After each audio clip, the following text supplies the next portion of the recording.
다양한 시각의 전문 패널들과 함께 정치, 시사, 뉴스를 분석하는 MBN 뉴스와이드 김만음입니다. 그동안 소통 행보와 통합 메시지로 높은 지지를 받았던 문재인 정부 인사청문 결과를 두고 어려운 선택에 직면한 가운데 취임 30일을 맞고 있습니다. 우리 정치사에서 종종 등장했던 이른바 사꾸라 논쟁. 여기서 사꾸라는 가짜나 배신자를 뜻하는 말인데요. 온건 타협 노선이냐 야비냐를 둘러싼 논란이었습니다. 자유한국당 정우택 대표가 잊어버렸던 사꾸라 논란 기억을 다시 불러오고 있습니다. 6월 8일 뉴스와이드 오늘도 6분의 패널과 함께합니다. 어서 오세요. 네, 어서 오세요. 예, 첫 번째 오늘 핫 이슈 주제 주시죠. 네, 정치 첫 핫 이슈 문재인 대통령 취임 한 달 얘기입니다. 전임 대통령과 다른 태도와 행보로 지금 물음표를 던졌는데요. 문재인 새 정부 순항 모드 속에 잘한 점과 못한 점으로 물음표를 던져놨습니다. 당선 직후에 순항하는 모드였습니다. 당선 소감에서 지지하지 않는 분들도 섬기는 대통령이 되겠습니다. 국민 모두의 대통령이 되겠습니다. 시작했고 취임 바로 다음 날 취임 날이죠. 야당 당사 방문해가지고 5년 내내 자주 찾겠습니다. 청와대 회의를 공개가 됐었는데 제 옷은 제가 벗겠습니다. 직접 벗었습니다. 노 전 대통령 추모식에서는요. 지난달 5월 23일이었었죠. 이제 대통령으로서는 마지막 참석하는 추모식이 될 것이다. 대통령 임기 끝나고 나서 참석하겠다는 얘기했습니다. 그런데 인사 관련 조금 어려움을 겪으면서 해명을 했는데 조금 좀 애매하긴 했습니다. 인사 5대 원칙 정신 해소를 않을 것이라는 약속하긴 했는데 원칙은 지키겠다. 지금 조금 난항을 하고 있는 부분입니다. 또 며칠 전에 있었던 현충일 추념사에서 방법은 달랐지만 모두가 애국자였습니다 해서 연설문 등은 아주 좀 감동을 줬고 그래서 전반적으로는 격식 파괴의 감성 리더십을 가지고 호평을 받았는데 지금 인사검증 문제 또 사드 여기 관련해서 지금 삐걱거리는 상황입니다. 이 상황에 대해서 지금 30일까지는 잘 왔는데 지금 30일 맞는 시점에서 국회의 협치 문제 특히 인사청문 결과를 두고 과연 어떤 선택을 할 것인지 어려움을 겪고 있습니다. 오늘 첫 번째 질문이 바로 문재인 정부 그동안 지금 30일에 대한 평가 점수로 줘도 되고요. 아니면 다른 단어로 평가를 해도 되겠습니다. 30일을 두고 평가한다는 게 좀 그렇다 그렇나라고 질문을 던질 수도 있겠습니다만 새 정부가 들어섰기 때문에 30일은 어떤 면에서 기본적인 방향을 모두가 다 보여주고 있다라고도 볼 수 있겠습니다. 문재인 정부 30일에 대한 평가 이재경 교수 먼저 주시죠. 예, 대학 같으면 보통 한 2달 공부하고 중간고사 시험 치고 이러는데 지금 한 달 지났습니다. 근데 제가 보기에는 크게 결론적으로 말씀드리면 저는 문재인 대통령은 지금 A 학점 정도. A 제로네요. 예. A 제로입니다. 그리고 이제 국민의 눈높이에 맞춘 그런 행보를 계속하는 대통령이다.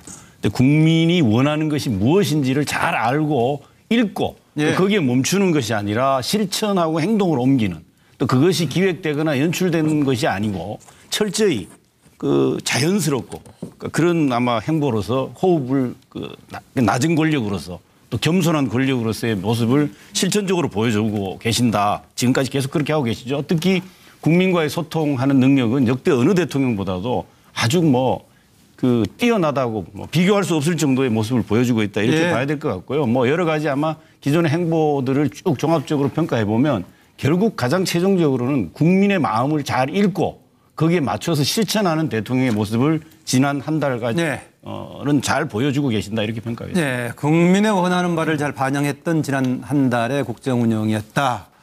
김광덕 부장은 B 플러스를 줬네요. 예, 저는 B 플러스를 줬습니다.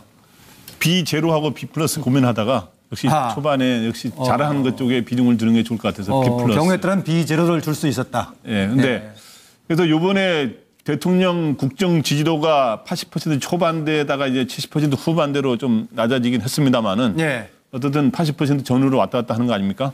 그래서 제가 보기에 저도 여러 정권을 취재했고 그래서 비교를 자꾸 하게 되더라고요. 제가 또 노무현 정부 때 또 청와대 출입하고 할 때 비교를 하게 되던데 일단 탈권의 소통 행보는 역대 제가 취재했던 한 6 10개 정권 중에 가장 대통령 중에 잘하고 있지 않는가 지금까지. 가장 높은 점수를 줄 수 있다. 네, 탈권위 소통 행보는. 탈권위 관련해서. 탈권위 소통 행보를 사실은 노무현 전 대통령이 잘한 상황인데 그때 그 비서실장과 민정수로 모셨던 문재인 대통령이 그걸 보면서 예. 나는 이거를 좀 더 해야겠다. 그 고민을 많이 하는 흔적이 드러나더라고요.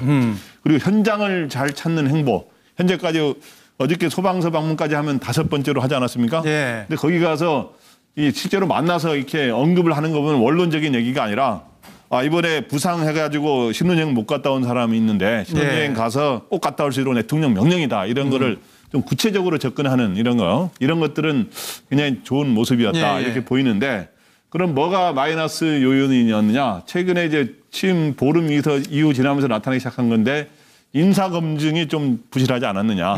네, 그 문제가 있었고요. 여러 가지 그건 설명 안 해도 되고요. 그리고 또 네. 하나는 이 사드 문제가 이 국내적으로도 굉장히 복잡하고 예. 미국, 중국 사이에서 굉장히 복잡한 건데 요 문제를 다루는데 그렇게 현명하게 잘 대처하지는 못한 것 같다. 좀 아쉬운 점이 있다. 네. 그렇게 생각합니다. 네, 황재영 소장 어떻게 평가하십니까?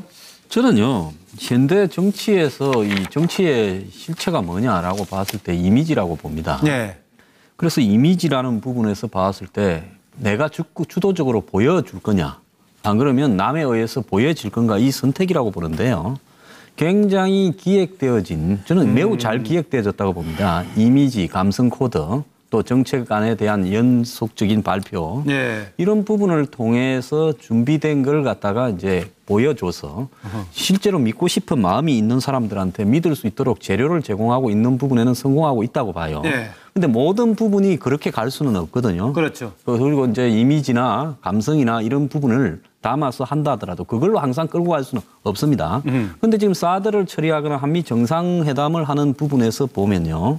지금 이런 어떤 부분에서 이제 이 지지자와 지지하지 않은 사람의 균열을 발생을 시키고 있는 부분이 보이고요. 네. 인사 문제 같은 경우는 한국적 현실에서 어찌할 수 없는 부분이 지금 드러나고 있는 겁니다. 네. 이런 부분도 사실은 있는 그대로를 까발려서 가는 부분이 좋다고 보는데 밀고 가는 듯 속하에서 또 이 지지율 하락의 요인이 좀 나오고 있어요. 네. 그다음에 이제 비정규직의 정규직화 같은 경우에 사실상의 본질은 한국의 기득권 노조에 기대어 있는 부분과 또 한국의 대기업 재벌들에 관한 부분을 동시에 개혁하는 부분인데 이 부분에서 지금 이 재벌 쪽에 중심이 서 있고 기득권 노조에 대해서는 이야기를 하지 않고 있어요. 네. 이런 부분으로 바라봤을 때는 이런 모순들이 이제 본격적으로 어떻게 처리될 수 있는 능력을 보여주느냐. 네. 거기에 따라서 이제 정권이 순항하느냐 어려워지느냐에 달려 있겠죠. 네. 등급이나 종합 점수로 준다면 어느 정도 주시겠습니까? 제가 봤을 때는 뭐 저기 한 65점 정도 하고 있다고 65점 봅니다. 정도. 이걸 갖다가 낮다고 생각하면 안 돼요. 예? 이걸 낮다고 생각하면 정권이 앞으로 어려워질 수 있어요. 네. 뭐 그런 지지까지 살렸어요. 김형주 전 의원이요. 예, 지금 대체로 대통령 지지율이 한 80% 정도 앞뒤로 된다고 보면 네. 사실은 60%는 정말로 그 대통령이 취임하고 난 뒤에 한 달 동안에 아주 잘했던 소탈하고 통합적 이미지였다고 봅니다. 네. 그리고 이제 20%라고 하는 것은 박근혜 정권부터 여기까지 공백이 너무 길고 경제적으로 안보적으로 불안하기 때문에 정말 잘해달라는 부탁이 무조건 성공해야 된다. 이런 것들이 한 20% 있다고 네. 봅니다. 그것이 합해서 80%이기 때문에 현 정부가 그걸 착각하면 안 된다. 다만 이제 그런 80%가 최근에 들어서 대충 비슷한 얘기들이 나오고 있습니다만은 너무 가치 중심, 원칙 중심으로 이렇게 간다든지 네. 또 인사에 대해서 조금 더 주도 면밀한 어떤 검증 없이 아무리 뭐 인수위가 없기 때문에 그런 부분이 있습니다만은 네. 조금 더 한편으로는 빠른 자리를 이렇게 메고 있는 작업도 해야 되고 네. 또 그러면서도 실제적으로 뭐 여러 가지 바쁘겠지만 보다 흠결없는 그런 인사 원칙들을 다시 가다듬을 필요가 있겠다. 네. 그래서 마이너스 되고 있는 오 부분을 빨리 좀 실용주의적으로 좀 포용적으로 바꿀 필요가 있겠다는 생각을 하게 됩니다. 네. 인수위 없이 출범했던 불가피한 측면도 있지만 그래도 인사하고 관련해 가지고는 가다듬을 필요가 있다라는 예. 지적까지 주셨네요. 예. 정기남 소장. 취임 한 달이신데요. 문재인 대통령이 이제 이른바 지지율 후보 득표율이 41.1%였습니다. 예. 근데 거기서 가장 큰 과제가 결국은 지지하지 않은 59%의 국민들의 마음을 얻는 것이었습니다. 그게 권력의 시작인데 그런 면에서는 아마 지금 취임 한 20일쯤이었으면 제가 한 85점 정도를 줬을 거예요. 네. 근데 저는 70점을 줬습니다. 그 이유는 그 이후 그 이른바 문재인 대통령이 처음 우리 국민들에게 던져진 어떤 충격적인 모습, 인간적인 모습, 또 국민 눈높이에서 진정으로 소통하려는 모습, 이런 모습에 대해서 국민들이 상당히 환호하고 또 지지하지 않았던 사람들도 상당히 기대를 갖게 했던 건 사실이거든요. 그러나 그 이후 약 10여일 동안에 벌어진 이른바 인사난맥상, 지금 현재 오늘 시점까지도 외교 안보 라인이 지금 최종적으로 인선이 안 되고 있거든요. 뭐 이런 문제, 그다음에 또 사드 외교, 우리 어떻게 보면 외교 안보의 가장 최대 이슈인데 이 사드 이슈를 좀 다루는 데 있어서 좀 뭔가 우리 문재인 대통령이 이게 아주 정교한 어떤 그 그림을 가지고 하는 것 같지는 않다. 이런 느낌이거든요. 그런 데서 좀 점수가 많이 좀 박해져서 제가 70점을 줬는데 궁극적으로 앞으로가 과제입니다. 결국은 지금의 감동과 찬탄은 오래 갈 수 없습니다. 결국은 법과 제도를 통해서 또 이렇게 패권주의적 방식으로 또 역시 할 수 없습니다. 결국은 협치를 실천하고 통합의 정신을 통해서 안정적인 국정 운영의 헤게모니를 어떻게 구축할 것이냐. 이게 앞으로의 과제가 될 것이다. 뭐 이렇게 평가하겠습니다. 70점을 등급으로 하면 뭐 C0쯤 되네요? C로 하겠습니다. C로 하겠습니다. 서정욱 변호사. 저는 이게 오늘 그 윤영찬 수석이 한 달을 자평하면서요. 그래서 이게 문정부는 낮은 사람, 겸손한 권력이 돼서 강력한 나라를 만들겠다. 이 세 가지를 이렇게 목표로 내세웠거든요. 저는 이게 세 가지를 평가해 보면 일단 이게 낮은 사람, 이 말은 이게 개인적 이미지는 소통이나 이런 거는 상당히 좋아요. 그래서 이 부분은 상을 주고요. 그다음에 그 겸손한 권력, 이 부분은 이게 협치 아닙니까?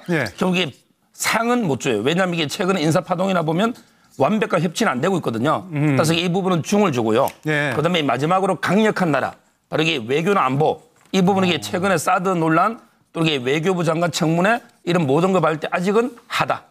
아직은 이게 취임 한 달이지만 그래서 이게 분야별로 상중하로 나누어서 평가하고 싶습니다. 외교안보 분야에 대해서 가장 낮은 평가를 줬고 그다음에 협치 관련은 중간 정도 평가를 줬네요.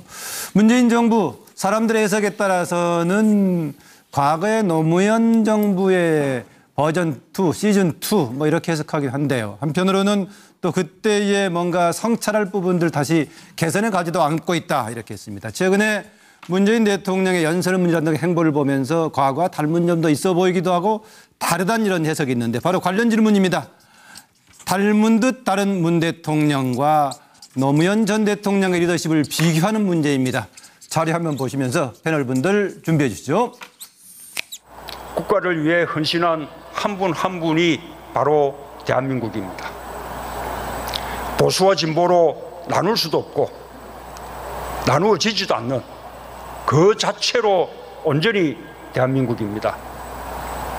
독립운동가의 품속에 있던 태극기가 고지댕찰들이 벌어지던 수많은 능선 위에서 풀럭이었습니다.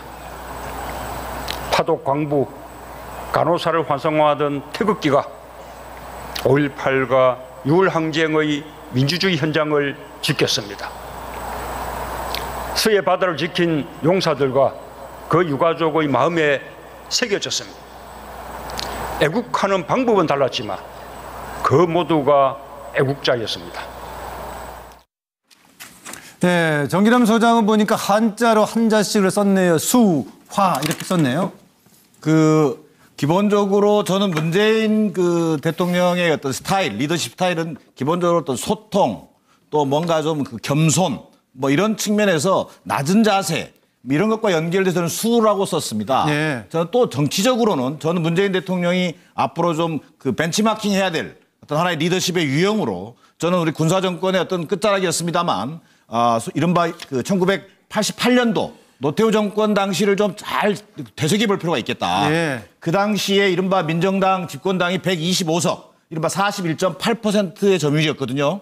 지금 역시 2017년 문재인 대통령에게 약 집권여당 120석, 또 40%의 점유율입니다. 굉장히 유사한, 형식적으로 유사한 어떤 의석 구조를 가지고 있는데 저는 결국은 여기서 배워야 될 것은 기본적으로 당시에 노태우 전 대통령이 야당의 요구를 전폭적으로 수용해서 이른바 50 청산 청문회라든지 또 지방자치를 수용한다든지 또 원내대표에게 전권을 줘서 야당의 요구를 굉장히 전향적으로 수용하는 그런 어떤 전례를 남겼거든요. 그 당시에 국회 사상 최초의 법안 가결률이라고 하는 그런 기록도 있습니다. 저는 그런 면에서 어떤 물의 리더십, 뭔가 낮은 데로 임하고 소통하려고 하고 협치하는 그런 어떤 문재인 대통령의 리더십을 좀 기대하고 있고요. 예. 역시 노무현 대통령은 좀 약간 대비됩니다만 역시 불같은 열정. 저는 좀 이런 것들을 또 문재인 대통령이 예를 들어서 노무현 대통령의 어떤 그 지난번에 인사 난맥상 때 저는 임종석 비서실장이 사과하는 것보다는 당당하게 노무현 대통령이었다면 저는 직접 나서서 사과했지 않았을까. 좀 그런 것들을 좀 또 문재인 대통령이 한번 벤치마킹할 필요가 있겠다. 이런 생각해 봤습니다. 물과 불로 압축해서 설명하셨네요. 황장우 소장은요? 저는요, 문재인 현 대통령 같은 경우에는 철저하게 기획되고 정제된 감성 코드가 지금 이 주요 이 승부수라고 지금 보고 있습니다. 예. 거기에 반해서 노무현 전 대통령 같은 경우에는 투박하고 내지르는 속에서 이 승부사 기질을 보였고요. 그런 부분이 여러 번 성공을 했죠. 그래서 이런 부분에서 서로 이렇게 대조가 되고 있는데 그렇지만은 열렬한 매니아 계층을 지금 확보하고 있는 부분은 비슷한 부분이 있는데요. 그런데 이제 노무현 전 대통령 같은 경우에는 전혀 기획되지 않은 감성이 오랫동안 이 매니아들을 지금까지 끌고 오는 데는 성공했는데요. 문재인 대통령은 저런 부분이 어디까지 이제 갈지는 좀 지켜봐야 되겠죠. 네, 이재경 교수. 네, 뭐 아직 한 달밖에 안 되셨지만 그간의 부분을 가지고 놓고 보면은 그 공통점은 있지 않습니까? 뭐 소탈, 소통, 그리고 뭐 탈권위, 서민 이런 부분은 뭐 공통적이에요. 매우 아주 닮았어요. 그런데 실제로 리더십 부분을 좀 보면 문재인 대통령은 되게 경청의 리더십을 갖고 있다. 그러니까 상당히 많이 들으려고 하는 그런 쪽이고 상대적으로 아마 노무현 전 대통령은 되게 이제 당신의 주장을 좀 강력하게 피력하는 그런 스타일이고 가치를 좀 자신의 가치를 실현하려고 했죠. 그렇죠. 주장이 좀 강하신 분이고 그래서 그 인사 문제로 지금 드러난 리더십을 좀 보면 문 대통령은 좀 탕평 인사를 강조하고 있습니다. 그리고 아마 최초로 전국에서 그런 지지를 받는 대통령을 계속 이렇게 주창하셨고 그래서 그런 부분이 아마 그 득표에서도 현실적으로 어느 정도 반영이 됐죠. 역대 어느 대통령보다가. 그런 결과로 조금 구동존의적 관점이 있죠. 좀 다르더라도 같이 갈 수 있다라고 하는 측면에서. 예를 들면 김동연 기획재정부 장관의 지명 같은 경우에는 아주 그걸 단적으로 보여주지 않습니까? 구체적으로 청문회 과정에서 조금씩 다른 게 나타나지 않습니까? 그럼에도 불구하고 그걸 알고도 그 아마 인사를 한 부분을 통해서 볼 수 있었고 노무현 대통령 같은 경우 초기에 아무래도 당신의 국정 운영 철학과 좀 맞는 사람을 인사를 했던 부분을 우리가 기억해 볼 수가 있는 것 같습니다. 그런 면에서 좀 차이도 조금 다른 점을 볼 수도 있다. 이렇게. 김광덕 부장. 저하고 비슷한 식으로 그림을 그렸네요. 공통점은 교집합은 뭐냐 하면 두 사람이 정의감과 탈권위 이런 점에서는 저희 공통점이 있는 거고요. 또 차이점이라 말하면 노무현 전 대통령 뭐 다 아시다시피 열정의 터프가이 그런 이미지가 있습니다. 열정을 지닌 터프가이. 근데 문 대통령은 신중한 신사 이런 이미지가 있는데 그 열정의 터프가이는 아까 그 정기남 소장이 얘기했던 화하고 좀 비슷한 측면이 있네요. 화하고 여기는 또 신사를 수라고 아까 물하고 맞는지는 모르겠습니다만은 근데 저는 이 두 분을 직접 취재하고 만난 거를 비교한 한 일화를 얘기하자면 똑같은 시점에서 대통령이 되기 한 1년 여전에 저희들 기자 몇 사람하고 만났을 때 소위 그 기자들하고 만났을 때 소위 차이를 보면은 노무현 전 대통령은 당시에 왜 자기가 대통령이 돼야 하고 자기가 앞으로 어떻게 할 거냐를 한창 설파를 하시더라고요. 근데 문재인 대통령은 그러니까 지금으로부터 그러니까 그 대선 한 1년여 전이죠. 기자들 만났는데 거의 들으시더라고요. 그래서 아까 누구 말한 것처럼 경청의 리더십. 대통령이 되면 좀 달라질 수는 있는데 일단 그 노무현 전 대통령하고 이 문재인 대통령은 바로 그런 점에서 좀 차이점을 느낄 수 있었습니다. 서정욱 변호사.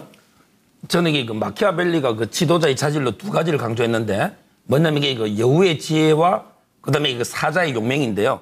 저는 이게 상대적으로 물론 두 분이 다 공통점이 있지만 상대적으로 이게 문재인 대통령은 여우의 지혜에 가깝고 노무현 대통령이 사자의 용맹에 가깝다.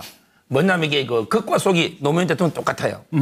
근데 문재인 대통령은 후억이라는데 이게 유비나 조조처럼 이게 그다고 속이 약간 지혜롭게 다를 수가 있거든요. 전략적인 접근을 대표적인 게 바로 검찰개혁.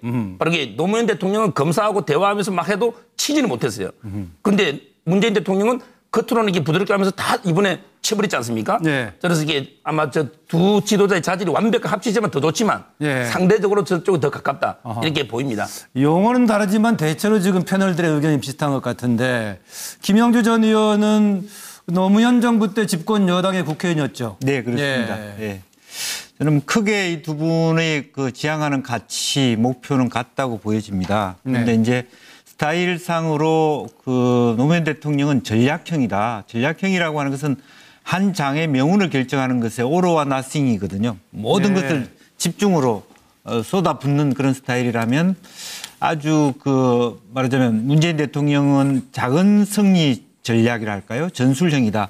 하나하나 채워나가는 성실하고 지속적으로 자기의 꿈을 꾸려나가는 그런 어떤 지구적인 어떤 리더십이다. 그렇게 좀 대별해 볼 수 있겠다는 생각이 듭니다. 네, 오늘의 두 번째 정치 핫 이슈로 넘어갑니다.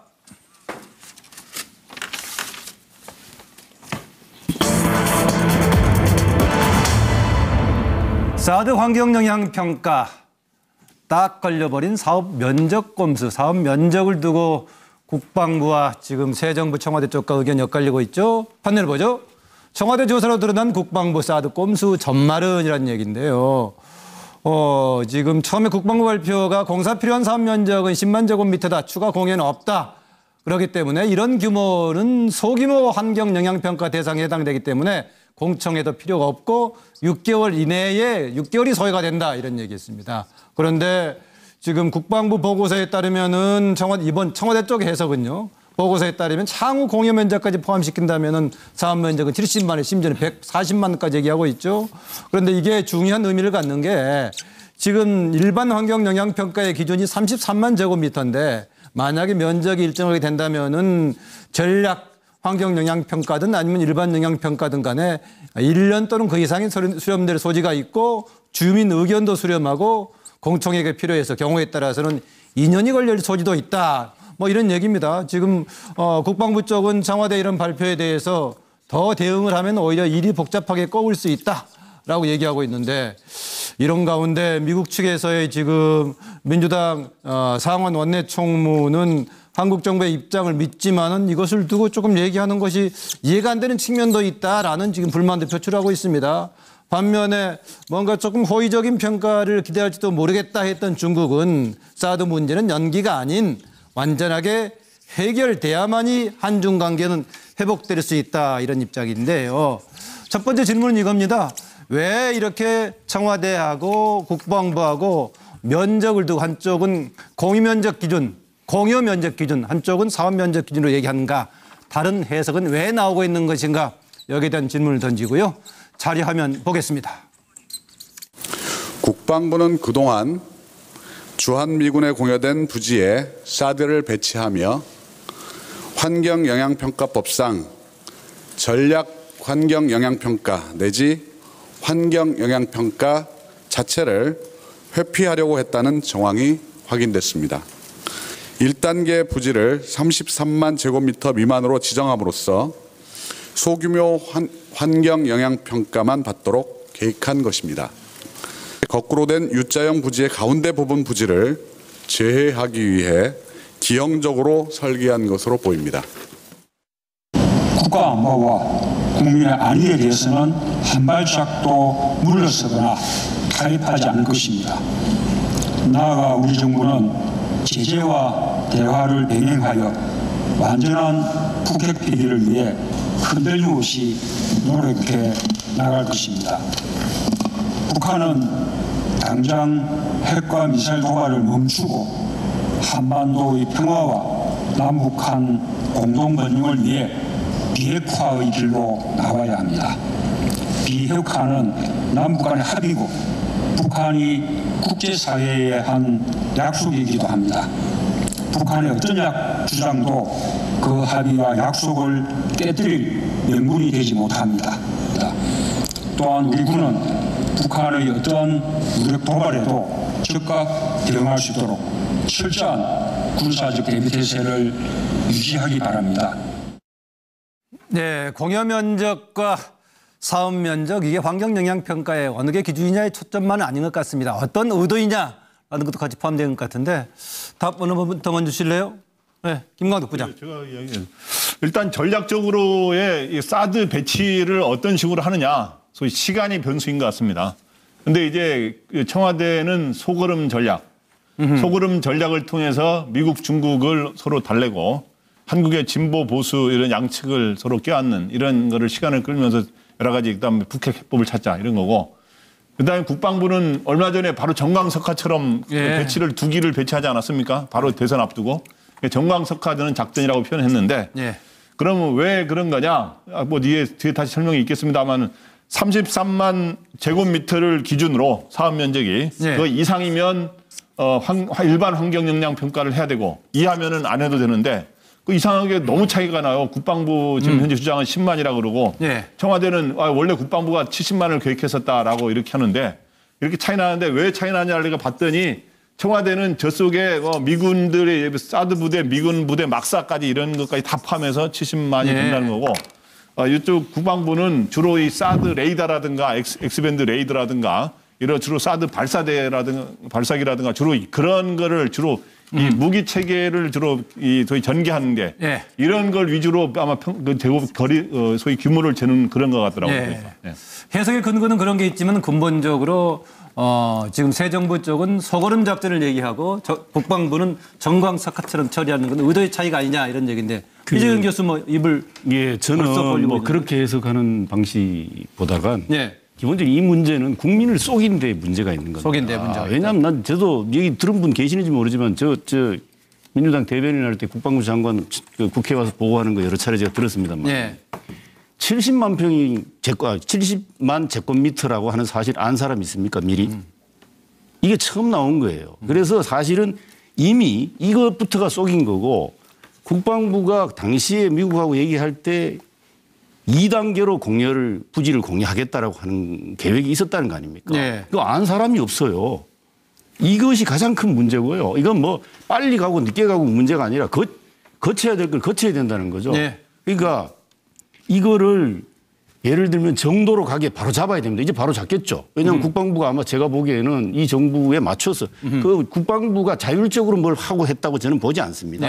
전 정권의 뜻하는 데 따라서 청와대 입장을 따라서 맞췄을 거라고 보고요. 이제 바로 잡으면 저는 된다고 보는데 제가 지금 한 가지 좀 참고로 일본에 지금 오키나와의 미군 기지 있지 않습니까? 저는 거기를 가봤는데 그 후텐마 미군 기지가 말입니다. 일본 오키나와뿐만 아니라 일본 주민들한테 굉장히 큰 사회적 이슈가 된 적이 있습니다. 1995년에 그 시작이 돼서 결론이 난 게 2006년입니다. 근데 그 사이에 고이즈미 정권이 들어서서 3년간 환경 영향 평가를 합니다. 그리고 2006년에 결론이 납니다. 물론 그 후에 하토야마 정권이 들어와서 다시 바꾸기도 하고 지금은 다시 또 옮기려는 해노코라고 하는 지역에 매립공사를 다시 시작했습니다만 제가 여기서 뭘 보자고 하냐면 일본도 미일 동맹을 굉장히 중시합니다. 비슷해요. 환경 영향 평가하는데 3년 걸렸습니다. 그리고 그 문제 해결하는데 10년 걸렸어요. 그렇다고 미일 동맹이 깨졌습니까? 일본의 안보가 문제가 됐습니까? 그러니까 저는 이 부분에 대해서 환경 영향 평가법이 국내에 엄연히 있고요. 이 법에 의해서 규정된 바에 따라서 70만 제곱미터면 여기에 맞는 일반 영향 평가를 해야 되는 게 맞고요. 그것이 1년 걸린다고 해서 그 미국은 저는 충분히 이해해 줄 수 있다고 봅니다. 우리나라 국내법을 어겨가면까지 미국의 한국을 지켜주는 한국의 안보 이익을 강조하지 않을 거라고 생각하고요. 미국은 민주주의 국가입니다. 이 부분 이해할 거라고 저는 생각합니다. 한미동맹 등을 고려한다고 하더라도 정광석화처럼 한다고 하는 것 자체가 꼼수였다. 지금 하는 게 정도다라는 게 이재경 교수의 주장입니다. 황장훈 소장. 이거는요. 정권의 의도에 따라가 이현령, 비현령입니다. 귀에 걸면 귀걸이, 코에 걸면 코걸이에요. 솔직히 말하면 어떤 것이 사업 면적인지 어떤 것이 공여 면적이 맞는 건지에 대해서 이때까지 단 한 번 전례도 없어요. 지금까지 주한미군의 무기에 대해서 이런 식으로 환경 영향 평가가 문제가 된 적이 있는가? 기사를 아무리 뒤져보십시오. 하나 나오는가? 그런데 또 이걸 갖다가 안 하면 또 안 할 수도 있다라고 해석을 하려면 환경영향법 평가 10조에 따르면 고도의 기밀 보호나 군사 작전의 긴급 수행이나 또 이 국정원장이 국가 안보를 위해서 기밀 보호가 필요하다.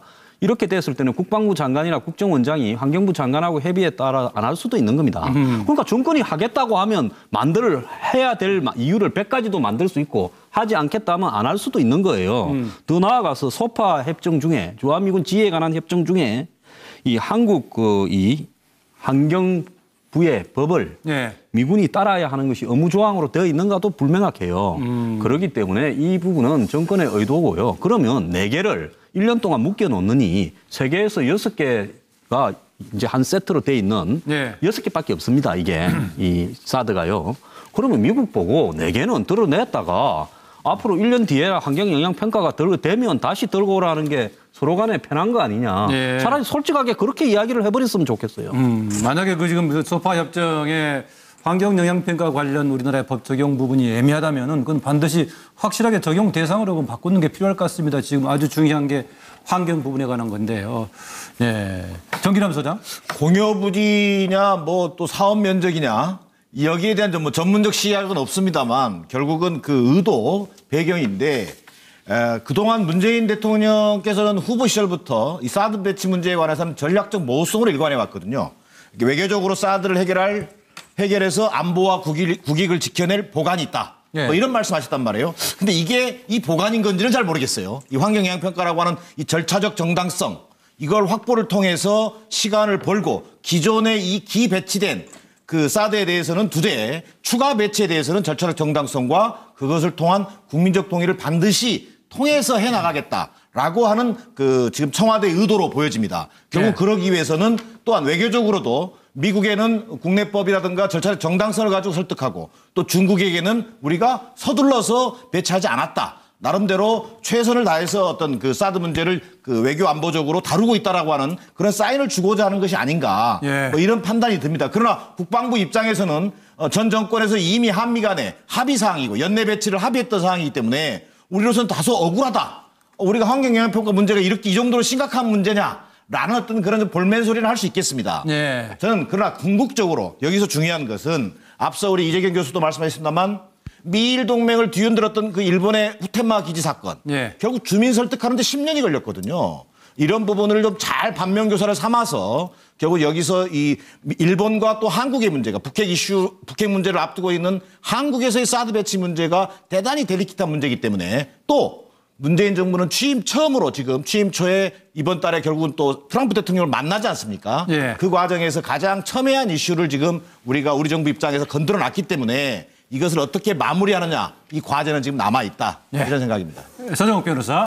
저는 이 청와대 해석은요. 현재 그 공여 현금 플러스 앞으로 이 공여 예정까지 포함해서 70만이기 때문에 일반 환경영향 평가를 거쳐야 된다. 이게 의도고 그다음에 국방부는 사업 면적은 10만 정도밖에 안 되니까 그렇게 약식 환경영향 평가를 해야 된다. 이런 주장인데 이 두 조의 가장 큰 차이는 바로 이게 주민 의견 수렴하는 공청회 등의 절차를 거칠 거냐 말 거냐.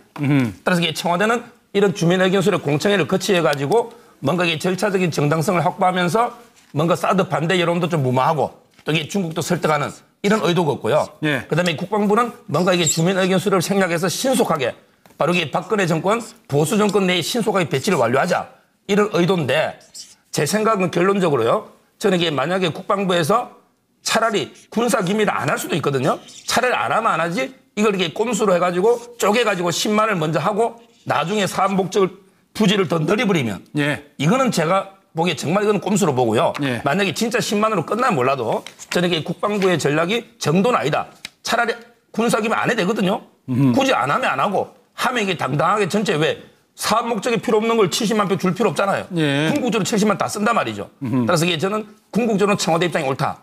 이렇게 보입니다.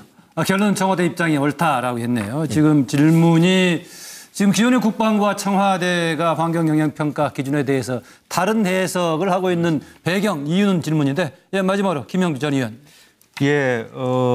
국방부도 좀 억울할 부분이 있을 겁니다. 그런데 어쨌든 국방부가 70만 평방킬로미터의 부분을 쪼갰다라고 하는 것은 불가피하게 미국과의 동맹을 얘기하다 보니까 새 정부 들어서기 전에 어쨌든 두 기라도 들어와야 되겠다는 그런 형태의 꼼수면 꼼수지 어쨌든 그런 전술의 의미가 있다고 보고 문재인 대통령이 얘기하는 것은 그런 어떤 사드 자체의 효용성에도 불구하고 그동안에 국방부가 국민의 신뢰를 얻지 못했다.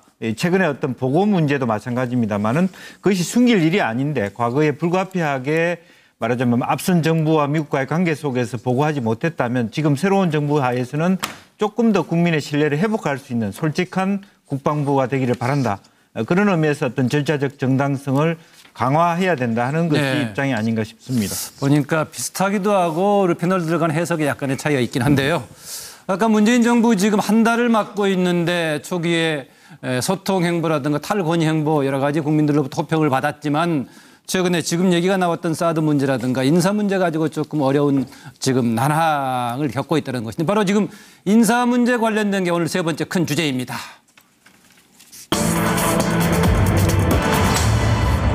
네, 지금 네 사람에 대한 얘기가 나오는데 김상조, 강경화, 김희수, 김동연 후보자 청문회는 끝났지만 라는 평가입니다.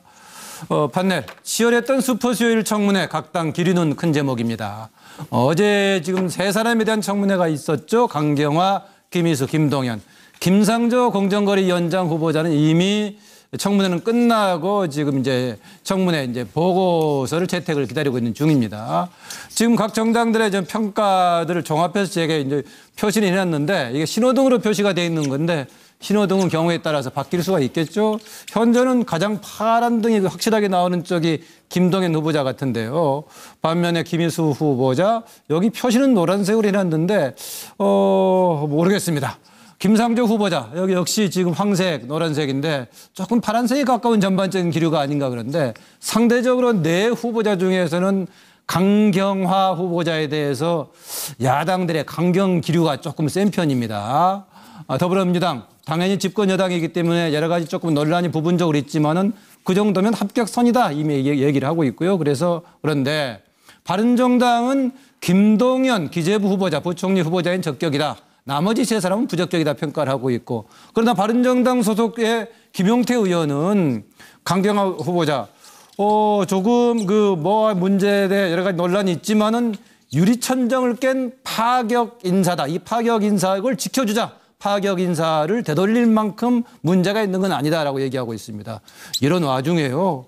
지금 이채익 의원, 김희수 헌재 소장 후보자 재판 청문 과정에서 지금 뭐 분위기 안 맞는 얘기를 해가지고 좀 논란거리를 만들고 있습니다. 오늘 증인으로 참석한 법학 교수를 향해서 포함한 또 지역의 5.18 관련 단체 대표자들을 향해서 오용 교수니 오용 NGO 단체 이런 지적을 해가지고 파란을 일으키고 있습니다. 오늘 첫 번째 질문은요. 그 네 사람 후보자에 대한 인사청문회를 우리 패널들이 봤을 건데 어떻게 평가하고 있나 전말에 대한 평가에 대한 질문입니다. 자리하면 보시죠. 지금 후보자는 상당히 많은 그 부분에 있어서 세금을 탈루한 것이 지금 드러나고 있고 그런 확실한 지금 증거들이 지금 나오고 있습니다. 어떻게 생각하십니까? 네, 의원님 너무 죄송하게 생각합니다. 저희 그 재산 관계 관리에 있어서 말씀드리기 죄송합니다만 제가 세 딸의 맏딸로서 저희 친정 부모님 경제력이 없는 저희 친정 부모님을 늘 부양하고 있었습니다. 그렇기 때문에 남편의 재산 관리와 저의 재산 관리를 별도로 하는 걸로 남편이 저를 편하게 해주기 위해서요. 저희 부부는 처음부터 그렇게 살아왔는데 그래서 남편이 관리하는 재산 부분에 대해서 저도 잘 알지 못하고 저의 부분에 대해서도 남편도 잘 알지 못하는 세부적인 사항에 대해서는요. 그런 관련해서 이런 그 납세 의무에 대한 세부 사항에서 서로 몰랐던 부분이 있었던 거에서 대단히 죄송스럽게 생각합니다. 여성이 우리 사회에서 남성보다 훨씬 더 어려운 조건에서 지금의 그 위치에 올라왔으리라 생각하고 축하도 드리고 강경화 후보자의 발탁은 국제무대에서 능력을 인정받은 전문가. 여당 의원님들은 옛날에 전북 호랑이 같으시더니 지금은 전북 고양이가 되셨어요. 예, 이거 어떻게 검증을 하시려고 그러시는 건지 치어리더 역할을 하시려고 그러는 건지 잘 모르겠습니다만은 5.18 정신을 내가 지금 고속하고 잠깐 할 텐데 이와 같은 이제 엄중한 역사적인 현장인데 어디다 이 엄중한 자리에 나와서 허탄 데 얘기하려고 앉아있고 전부 다 대한민국의 의용 교수 의용 NGO 단체 손 조심하세요. 그거 의용국가 한 분 하고 왔는데 의용이라고. 내가 김종철 참고인데 얘기를 안 했습니다. 지명해서 얘기를 안 했습니다. 지금 회의 진행 중인 거 아니잖아요. 정말 어디서 5.18 얘기를 하세요? 여기가 말이 돼요? 정말 대한민국의 네, 마지막에 이채익 의원이 연세대학교 법학전문대학원 김종철 교수가 증인으로 참석했는데 오늘 오영 교수 얘기했다가 항의하니까 지목해서 한 게 아니다라는 발언이 화면으로 나온 것 같네요. 아까 다른 당 입장을 몇 개 소개를 안 했었는데요. 뭐 자유한국당은 기존의 김상조 후보자뿐만이 아니라 김희수, 강경화 다 포함해가지고 부적격 3종 세트다 이래서 전반적으로 부정적인 평가를 하고 있고요. 국민의당은 강경화 후보자에 대해서는 상당히 부정적인 기류가 강한 것 같습니다. 반면에 김상조, 김동연 후보자에 대해서는 지금 이제 오히려 오케이 하는 그런 방향이고요. 김희수 헌재소장 후보자는 오늘까지 지금 청문회가 진행되기 때문에 그거를 듣고 얘기하겠다는 건데요. 패널들 지금 각 당의 기류를 포함한 패널들의 의견을 듣겠습니다. 황장훈 소장. 예, 전체적으로 봤을 때요. 뭐 김동연 장관은 통과가 됐다고 봐야 되고요. 예. 그다음에 이제 두 번째로는 김상조 지금 공정거래위원장 내정자도 통과에 이제 거의 다가갔다. 저 화살표가 지금 이 순서입니다. 네. 그리고 이제 김희수 이제 헌법재판소장은 통과는 될 것 같은데 사실은 그 뭐 5.18 관련 문제 때문에 네.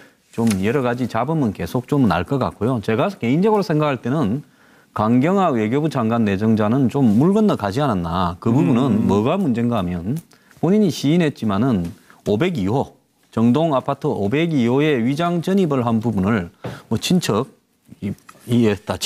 네. 이랬다가 지금 그게 아니라 왔다 갔다 했다는 얘기죠? 학교 사택이 위장 전입을 위한 소굴 아지트처럼 되어 있는 부분에서요. 네. 저 부분이 나중에 여기서 통과한다 하더라도 나중에 저게 수사가 되어서 한국 사회의 저명 인사들이 그 사택을 이용을 해서 수많은 위장 전입을 했다면 나중에도 저게 무사할 수 있겠느냐. 저는 뭐 탈루고 이런 걸 떠났어요. 위장 전입에 관련해서 저 부분은 학교에다가 위장 전입을 했다라는 부분 때문에 네. 예사롭지 않다 이렇게 생각합니다. 저는 뭐 요대로 제가 좀 바꿨습니다. 그런데 우선 그 강경화 후보자 지금 우리 황장수 소장께서 그 사택 이화 그 여고 사택이라고 그러나요?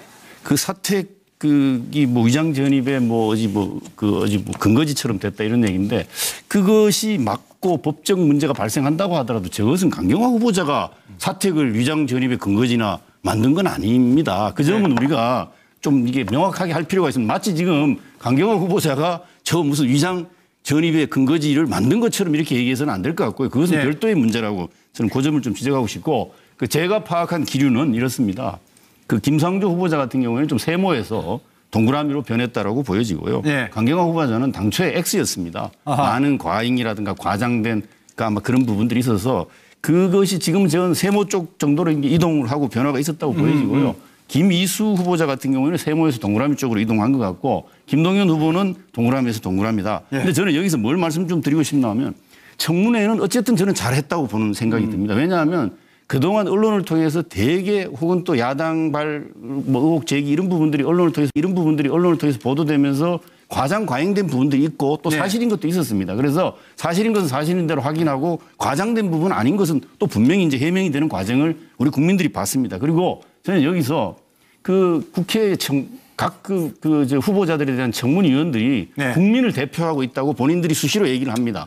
국민을 대표한 청문위원입니다. 그러면 당신들이 한 결과에 대해서 국민 여론을 충분히 참고해야 국민을 대표한 청문위원으로서의 그 평가와 역할을 하는 거지 당의 입장을 중심으로 대표는 국민을 대표해서 나왔다 청문위원이라고 주장하면서 결과는 당론에 따라 가지고 움직이는 그런 선택보다는 보다 국민을 대표한 청문위원답게 국민들의 입장과 변화를 그러니까 내용을 생각을 반영해서 판단해 줬으면 좋겠다는 생각이 들고요. 이주경 교수는 전반적으로 청문회를 거치면서 평가가 조금 긍정적으로 바뀐 측면이 있다.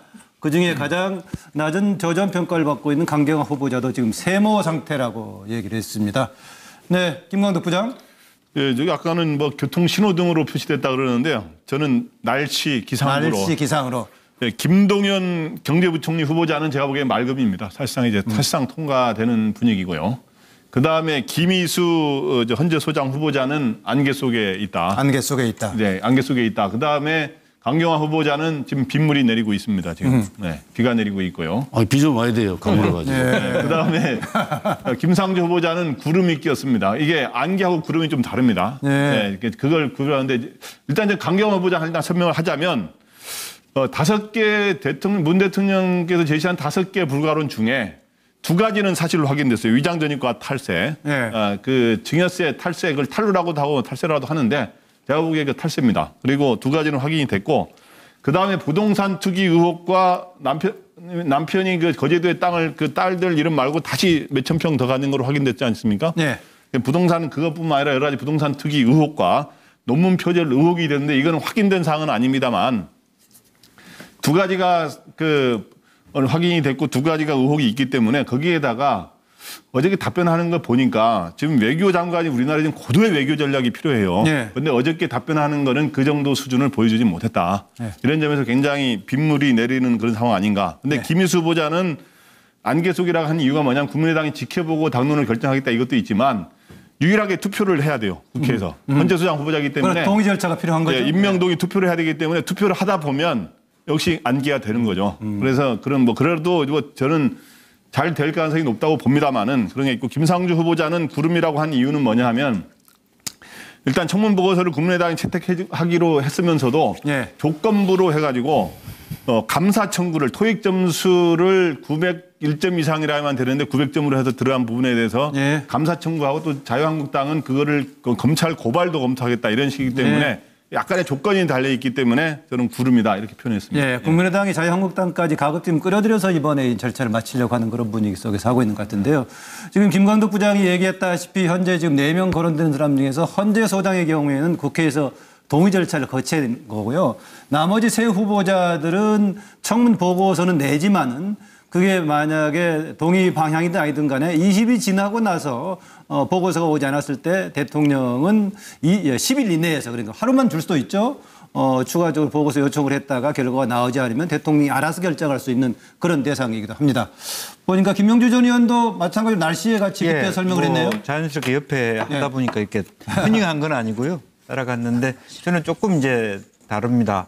이제 김상조 후보 같은 경우는 이제 흐렸습니다만은 조금 밝아지고 있는 게 아닌가 그런 느낌을 갖게 되고요. 그다음에 이제 김광덕 부장하고 좀 다른 것은 저는 이제 말하자면 김희수 후보 같은 경우는 포결을 해야 되기 때문에 사실은 이게 오히려 더 말하자면 강경화 후보는 굉장히 많은 여러 가지 비탄과 견제가 있어도 대통령이 강행해서 먹구름 속에서 통과할 수도 있습니다. 최종 임명까지를 보고 평가한 거네요. 그럼에도 불구하고 이 지금 김희수 현재 소장 같은 경우는 표결을 해야 되기 때문에 훨씬 더 이렇게 간단하지 않는 그런 면에서 기상도가 약간 차이가 있고요. 그리고 이제 말하자면 김동연 후보 같은 경우는 작은 구름이 있습니다만은 아주 쾌청해질 수 있는 가능성이 굉장히 높겠다 그런 생각을 갖고 있습니다. 저도 이게 날씨로서 이거 날씨부터 하고 하십시오. 어차피 이게 날씨로 비교하는 거니까. 서정욱 변호사 그렇다고 제가 지금 순서로 생각을 했습니다. 저는 이게 일단 기재부 장관님은 이제 쾌청, 바로 이게 청문회의 모범을 보여줬다. 왜냐하면 정책 청문회의 전형, 모범을 쾌청하다 이래 보이고요. 그다음에 김상조 부자는 허리무의 맑음. 왜냐하면 이분은 도덕성보다 능력이 더 뛰어난 것 같아요. 예를 들어 부인 문제 있다도 남편이 직접 부인 문제 가담 안 했으면 그걸 결격 사유 아니거든요. 예를 들어 재벌 재격수 민간인이 어떻게 영향 행사합니까? 저는 이게 도덕성의 한결 일부보다는 능력이 워낙 뛰어나니까 바로 이게 허리무 맑음. 그다음에 저는 외교부 장관 후보자는 이게 비긋해요. 김광덕 본부장처럼 비. 왜냐하면 이게 도덕성도 도덕성이지만 능력을 못 보여줬어요. 어제 이게 청문회 사드 역할극이나 능력을 못 보여주기 때문에 지금 상당히 비상태고. 그다음에 마지막으로 헌재 소장님은 저는 이게 구름, 안개하고 비슷한데요. 왜냐하면 이게 국민의당의 교차투표, 자유투표, 박지원은 이런 분들 찬성할 수도 있지만 또 이게 반대도 있고 이거는 투표를 해야 돼요. 따라서 이거는 상당히 제가 보기에 구름이나 안개다. 그럼 마지막 한마디만 더 붙이면 저는 이게 문재인 대통령이 강경화 장관을 끝내 임명 강행할 것 같아요. 왜냐하면 여러 가지 반대 여론이 있더라도 예를 들어 이게 문재인 대통령 인사 원칙이 가장 맞아요. 비외무고시에 여성 비율에 모든 게 맞기 때문에 임명을 강행하고 따라서 이게 흐리문 협치는 끝날 것 같아요. 그래 그런 것을 감안해서 김영주 전 의원이 오히려 김희수 헌재소장 후보자를 더 상황이 안 좋은 걸로 지금 평가를 내렸군요. 정기남 소장. 저는 서정욱 변호사님하고는 약간 결론에서는 좀 다릅니다만 저는 이번 청문회를 통해서 이제 김상조 우리 공정거래위원장 후보자 같은 경우는 굉장한 많은 의혹이 제기됐지만 청문회를 통해서 어찌 보면은 그분이 가지고 있는 역량, 공정거래위원장으로서의 어떤 얼마든지 그 직을 수행할 만하다. 라고 하는 평가를 받은 것으로 저는 이렇게 판단하고요. 그래서 네. 통과 전망으로 보고 있고요. 그다음에 이제 김희수 헌법재판소장 같은 경우는 지금 상당히 자유한국당이 어떻게 보면 좀 약간 색깔론, 이념적 잣대로 지금 이게 접근을 하고 있는데 결국은 저는 통과 전망으로 보고 있습니다. 그 이유는 이번 인사청문회 전국에서 역시 캐스팅 보트는 지금 국민의당이거든요. 예. 국민의당이 범보수 진영과 범진보 진영이 거의 2대2 상황이라고 한다면 결국은 40석을 가진 국민의당이 캐스팅 보트를 하고 있는데 국민의당 내부 기류가 물론 초재선과 중진들 간에 약간의 차이는 있지만 기본적으로 김희수 헌법재판소장에 대한 긍정적 기류로 바뀌고 있는 것 같다는 판단이고요. 네. 그래서 통과 전망으로 봤고 김동연 총리 경우도 부총리 경우도 저는 애초부터 큰 이슈가 되지는 않았다. 그러나 역시 여기서 최대 관건은 강경화 외교부 장관 같은 경우는 낭만 가능성이 저는 크다고 봅니다. 네. 엊그제 청문회를 통해서 강경화 장관이 상당 부분을 의혹을 해소했어야 됩니다. 이를테면 제기된 위장전입 문제. 그 낙마가 검증 단계에서 낙마를 얘기하는 겁니까? 아니면 최종 임명 단계에서? 저는 아까 얘기했던 것처럼 문재인 대통령이 결국은 강경화 장관을 기용하는데 굉장한 부담을 느끼게 되고 이것이 향후 협치 전국에 있어서 큰 어떤 문제로 대두될 가능성이 높기 때문에 궁극적으로는 좀 낙마 가능성이 높다고 보는 겁니다. 저는 어제 그 청문회를 한마디로 정리하면요. 강경화 장관의 경우는 죄송하다, 몰랐다, 내가 안 했다. 이것만 기억나요. 자, 우리가 보고 싶었던 것은 외교장관 후보라서 저도 처음에는 굉장히 좀 관심을 갖게 봤습니다만 이를테면 최초의 여성 장관 후보자 또 내지는 외교부 혁신을 위해서 비고시 출신, 여성 출신 여러 가지 상징성을 가지고 있었거든요. 그러나 좀 더 아쉬운 것은 이번 청문회를 통해서 어떤 사드 문제라든지 군사 외교적인 문제에 있어서의 어떤 그 디테일에 대한 문제 또 외교 현안에 대한 어떤 철학, 입장 이런 것들을 좀 보여줌으로 해서 국민적 의혹을 좀 불식시킬 기회가 있었는데 그 부분에서 다소 아쉬운 부분이 있습니다. 네, 보니까는 지금 이 부분은 정기남 소장하고 서정욱 변호사가 조금 약간 견해가 다르네요. 어렵긴 하지만은 그럼에도 불구하고 문재인 대통령이 임명을 할 것 같다. 강경화 후보자에 대해서 얘기고 정기남 소장은 협치 중요한 가늠자가 될 것인데 문재인 대통령 고민스럽겠지만은 포기할 가능성이 있다라고까지 봤는데요. 보니까 아까 딱 한마디만 합시다. 황장 소장은 들었었는데 치운 것 같고. 딱 한마디만 할게요. 네, 그랬는데 짧게, 짧게. 지금 이재경 교수도 지금 들었습니다. 그럼 먼저 황 소장 하시고요. 위장 전입을 하려면요. 저는 위장 전입을 안 해봤는데 찾아보니까 세대주에 이 신분증하고 도장을 가지고 가야 된다는 겁니다. 네. 그러면 그때 당시에 전 교장 선생의 신분증과 도장을 또 전입하는 당사자가 가져가서 해야 된다고 되어 있습니다. 아니 내가 남 주소로 하는데 아무 때나 내가 저 주소로 전입하겠다 하면 해줍니까? 전입하는 사람 또 그 집에 주소지로 되어 있는 사람의 신분증과 도장을 다 가져가야 되는데 이런 부분이 과연 모르고 진행이 될 수 있는 것인가라는 부분에 대해서요. 이거는 설명이 안 되고 있는 거죠. 네. 이재경 교수. 네, 하여튼 그 부분에 대한 범법 행위 여부는 그게 이제 집단적 아지트 역할을 했다. 이 부분은 그 학교의 문제라는 점을 저 거듭 확인해서 말씀드립니다. 개인적으로 위장 전입한 사실에 대해서는 본인이 인정했고 그것에 대해서 사과를 했다. 이런 점은 저희가 확인할 필요가 있고 제가 왜 이 강경화 후보자하고 저는 사적 인연은 아무것도 없습니다. 그런데 이 인사를 할 때 사실은 가장 중요한 가치를 뭘로 보느냐의 관점이 좀 국민적 시각이 됐으면 좋겠다는 생각이 듭니다. 미세하게 아마 섬세하게 디테일하게 검증하는 부분 분명히 필요한데 저는 사실은 굉장히 중요한 가치가 이분을 보는 부분에 있어서는 그러니까 여성의 사실 유리천정을 깼다고 하는 점은 전부 이 사회에서 굉장히 소중한 가치일 뿐만 아니라 특히 유엔에서 정말 다자 외교 무대 아닙니까? 치열한 곳이라는 거 우리가 아마 미루어 짐작이 가능한 부분인데 거기서 살아남았어요. 또 아시아계로는 또 최초로 그런 역할을 하면서 검증돼서 살아남은 능력이 검증이 된 측면을 감안을 해서 치명적인 결함이 없다면 제가 보기에는 외교장관 역할을 할 수 있는 기회를 주는 것이 맞다는 것도 아마 국민들 속에 상당한 아마 여론이라고 저는 그렇게 파악을 하고 있습니다. 네, 어쨌든 간에 종합적으로 봤을 때 오늘 거론됐던 네 사람 중에서는 강경화 후보자에 대한 이런저런 얘기가 가장 많군요. 어느 쪽이든 간에요. 예, 오늘 핫 이슈 다음 주제로 넘어가죠.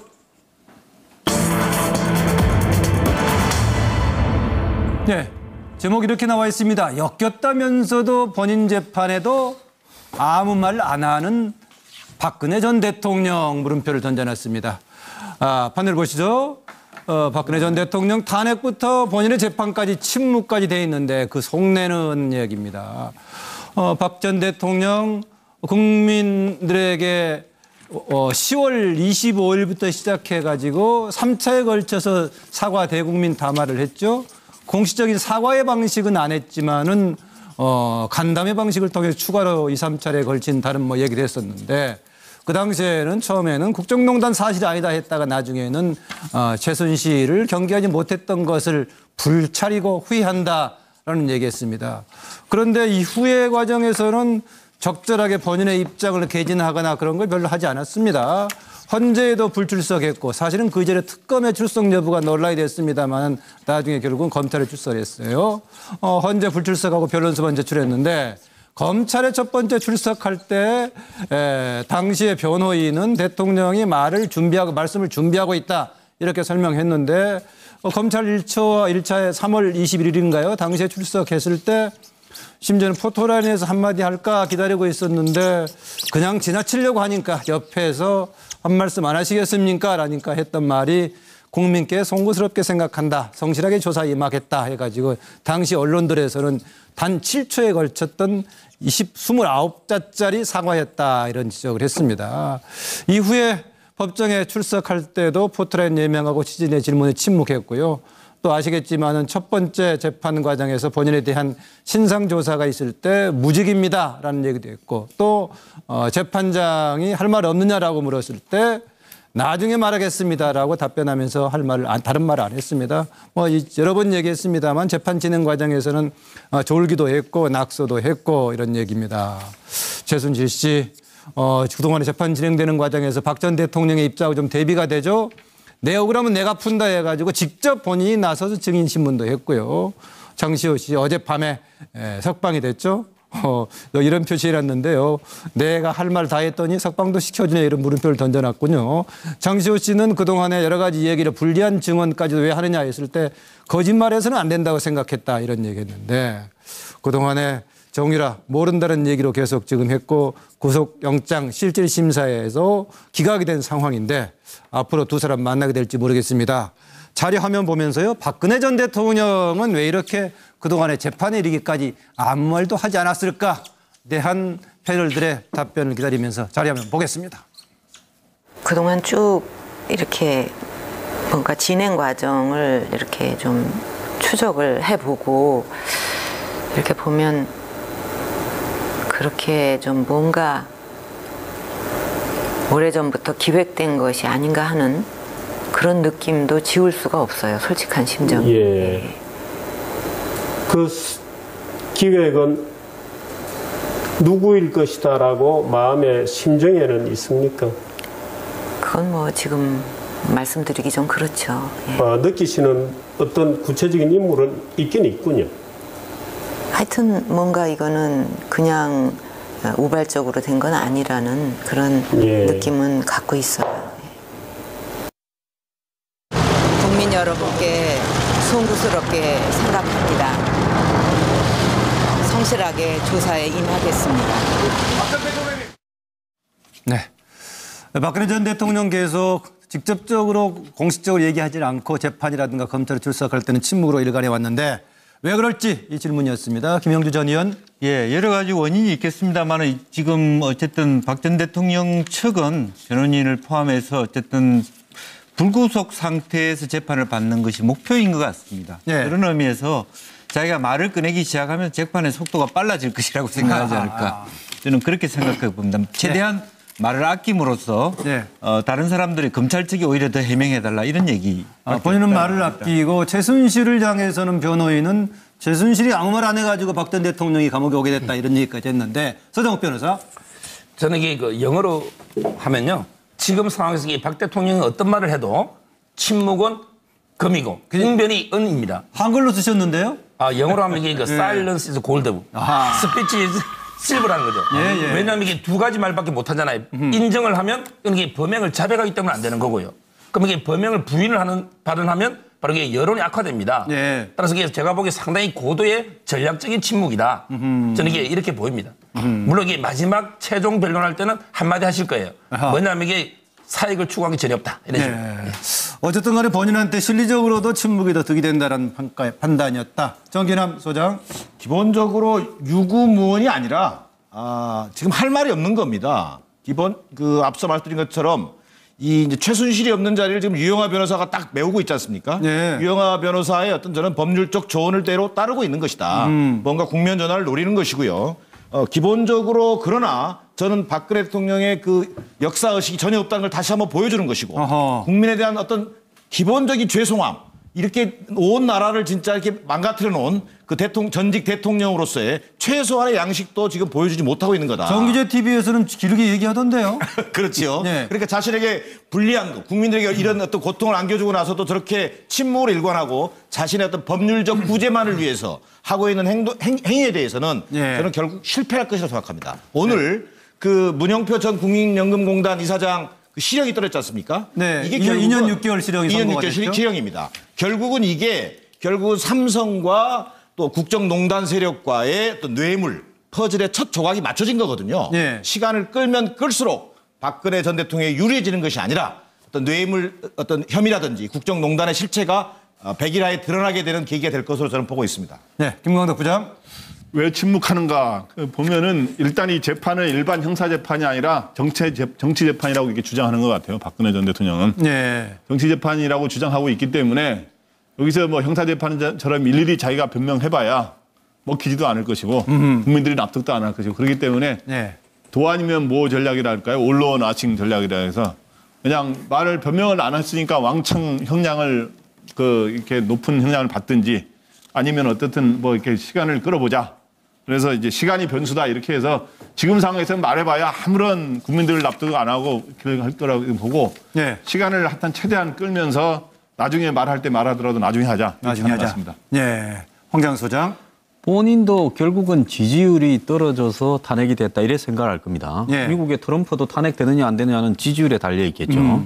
그러니까 지금 본인이 앞으로 이 석방되느냐 안 되느냐 하는 부분도 문재인 정부의 성공 여부, 지지율 여부에 달려 있을 거다 이렇게 볼 겁니다. 그래서 지금 일단 말하기 시작해서 디테일을 따지면요. 본인이 1월 1일 날 기자간담회 한 거나 정규제 TV하고 1월 25일입니까? 대담을 한 거나 이런 부분에서요. 너무나 디테일한 부분에서 사실 실수를 많이 했어요. 잘못 이야기를 많이 했죠.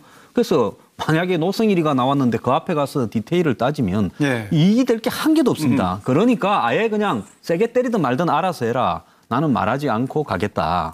그러면서 결국은 시간이 지금 어떤 정치 정세를 갖다가 이렇게 바꾸면서 그 속에서 자기 활로가 있다. 그러니까 말을 안 하고 그냥 이대로 가는 게 제일 낫다. 모든 것이 다 정치적인 한마디로 재판으로 나를 몰고 있다. 이렇게 가는 게 제일 심플하죠, 본인한테. 김광덕 부장하고 비슷한 견해예요. 이재경 교수. 되게 비슷한데 이건 철저히 아마 재판 외면 전략이다 이렇게 보여집니다. 철저히. 그러니까 본인도 알고 있는지 저는 정확히 모르겠습니다만은 그 지은 혐의가 너무 많잖아요. 크게 18가지지만 그걸 세부적으로 다툼 들어가면 너무너무 많고 거기에 대해서 아마 본인이 일문일답식으로 계속 대답하는 부분은 아마 본인이 하는 평소 스타일도 안 맞고 원치도 않은 거고 그리고 이미 저희가 확인할 수 있었습니다만은 이 형량에 대해서는 개의치 않는 거죠. 내가 재판을 성실하게 받아서 형량을 낮춘다? 무죄임을 확인시킬 수 있다? 이런 식의 그 재판 전략은 아니거든요. 그러니까 막무가내 떼쓰기, 시간 벌기, 철저히 외면 이런 식으로 가서 너네가 선고할 테면 해라. 난 영원히 정치적으로 무죄다. 그러니까 그런 거를 선언을 해두는 것이 아마 이 총체적으로 이 재판에 임하는 박근혜 전 대통령과 그 측 변호인들의 전략인 것 같고요. 그 전략의 일환으로서 아무 말 안 하고 있다. 저는 그렇게 봅니다. 실리적으로도 말하지 않는 게 오히려 본인의 재판에 도움이 될 거다라는 지적들이 상당히 많은 것 같고요. 정기남 소장은 아예 본인이 실제로 할 말도 없다. 이런 입장인 것 같네요. 그런데 제가 앞서 소개를 했습니다마는 박 전 대통령 재판정에서 할 말 없느냐라고 물었을 때 나중에 말하겠습니다라고 답변을 했는데 관련된 질문입니다. 박근혜 전 대통령 과연 언제 무슨 말을 할까라는 질문을 던집니다. 추가 자료화면 보시죠.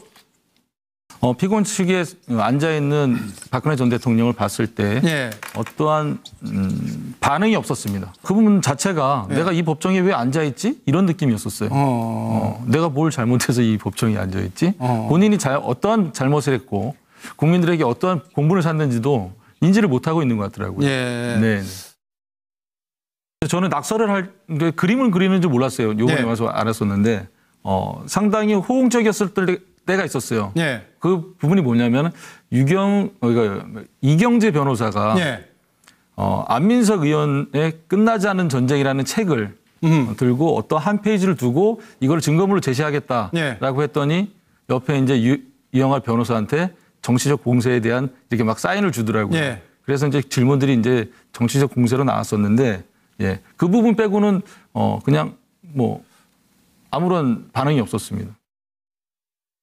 장시호처럼 구속 만료로 나오겠다는 그런 전략이죠. 4월 17일 날 박근혜 전 대통령이 구속되었는데 6개월 만료되는 시점이 10월 16일이거든요. 이때 나오려고 하는 거예요. 그래서 지금 현재 모든 혐의를 부인하는 작전. 그다음에 정인이 430명이에요. 그렇죠. 천천히 가자 이거죠. 그래서 10월 16일 날 장시호처럼 나오겠다는 것이고요. 그저께 노승일 부장 재판에서도 그게 나타나지 않았습니까? 노승일을 이상한 사람으로 몰아가는 거예요. 그렇죠. 그다 전략입니다. 네, 박 전 대통령 재판정에서까지 말을 하지 않고 있다가 판사가 할 말 없냐라고 했을 때 나중에 말하겠습니다. 과연 박 전 대통령 언제 무슨 말을 할까라는 질문을 던졌는데 김영주 전 의원 가을이 오면이라고 답변을 줬네요. 네. 가을이라는 게 대충 10월 중순 이렇게 생각이 듭니다. 가을이 되면 앞서 재판받은 사람들 중에 뭐 구속이나 불구속이나 어떤 자기 앞에서 없어지기도 하고 조금 더 편안한 상태에서 자기 혼자서 자기 이야기를 할 기회가 있지 않겠느냐. 그렇게 그렇군요. 황재영 소장. 저기 판사가 제일 마지막에 이제 최후 진술 이제 선고하기 직전에 이야기를 하잖아요. 좀 그때 이야기를 할 거라고 보는데요. 1심도 상당히 시간이 걸릴 거라 봅니다. 그렇다면 그 사이에 다른 피의자들의 지금 형에 대한 어떤 부분이 잡히지 않겠습니까? 그럼 이재용 부회장이 만약에 뇌물이 벗어나면 본인도 벗어나요. 그러니까 이런 어떤 다른 피의자들의 재판의 선고가 어떻게 되어가는가를 다 보고요. 최후 진술 때 자기의 입장을 이야기할 거다. 이렇게 보고 있습니다. 그냥 최후 진술의 의미가 아니고 다른 사람들의 재판이 끝나는 걸 보고 얘기하겠다. 황경수 소장하고 옆에 있어서 대체로 갔거든요. 저는 이제 또 맞서는 얘기도 있던데 보니까. 그럼요. 그러니까 이제 우리는 맞섰다가 또 같을 때도 있고. 그래요. 그러니까 이재용 부회장이 만약에 뇌물 관련 죄가 무죄가 선고됐을 때 그거 봐라. 이런 식으로 아마 자신감 있게 자신을 아마 설명할 수 있겠죠. 근데 저거 이외에는 저는 저 가능성은 거의 제로라고 생각을 합니다. 따라서 박근혜 전 대통령은 최후 진술에서도 별 얘기를 안 할 겁니다. 아마 저는 거의 말을 하지 않고 아마 이 재판을 끝까지 끌고 갈 가능성이 많다. 한다고 해도 정말 한두 마디 짧게 이렇게 하는 정도 이외에 소상하게 얘기하는 그런 건 안 할 거라고 저는 그렇게 다른 사람들 재판 결과를 보고 지금 뭔가 하려고 하는데 결과적으로는 허망한 기회가 될 거다라는 게 이재경 교수의 이제 판단 같고요. 서정욱 변호사. 저는 이게 아마 발언은 최종 변론. 바로 이게 마지막 재판 마칠 때 최후 진술 기회 주잖아요. 이때 할 거로 보이고요. 저는 이게 다른 사람 영향 안 받을 것 같아요. 누구나 유죄돼도 대통령이 끝까지 무죄 주장합니다. 예를 들어 이재용 회장이 유죄되더라도 그건 최순실이라고 문제다. 이런 식으로 대통령이 끝까지 나는 이게 1푼, 한 푼도 사익 추구한 게 없다. 두 번째, 탄핵부터 수사, 기소까지 모든 게 기획된 것이다. 그리고 세 번째, 진실에게 반드시 밝혀주고 법원이 법치주의 최후부로기 때문에 진실을 밝혀달라. 이런 발언을 할 걸로 추측이 됩니다. 김광석 부장 하실래요? 언제 무슨 말을 하느냐. 언제는 이제 무더위가 끝나고 서늘한 바람이 슬슬 불어올 때쯤이면은 그때 이제 최후 진술을 하게 되는데 그때 할 거라고 봅니다. 그런데 그때 무슨 내용을 이야기하느냐. 크게 두 가지를 얘기할 것 같아요. 이 18개 혐의 중에 특히 최순실과 관련된 부분, 공모했다는 부분들은 뇌물을 비롯해서 모두 다 최순실이가 한 거다라고 주장할 거고 결국에 나는 돈 한 푼도 직접 받은 게 없지 않느냐. 딱 두 가지를 강조하면서 어떤 혐의를 벗어나려고 애쓸 거로 보입니다. 네, 정기남 소장. 앞서 우리 노승일 부장의 증언도 있었습니다만 저는 지금 박근혜 전 대통령의 심리 상태가 기본적으로 왜 자신이 법정에 서 있는지조차도 사실은 억울해할 것이고 저는 그런 심리라고 생각합니다. 그런 관점에서 저는 마지막 최후 진술을 통해서 그때까지 침묵을 일관하다가 나머지 그 관련자들의 재판 상황을 다 종합적으로 보고 그런 상황에서 결국은 자기는 광기에 의한 정치 재판의 희생양이었다. 그리고 뭐 그러면서 진실은 밝혀진다. 뭐 이런 식으로 빠져나가는 출구를 만들어 놓고 있지 않을까. 그런 생각입니다.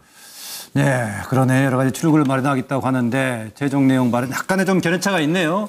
어떤 결과가 나오더라도 이미 답변 발언은 정해져 있다라는 얘기인데요. 좋습니다. 또 다른 오늘의 다른 큰 주제로 넘어가 보죠.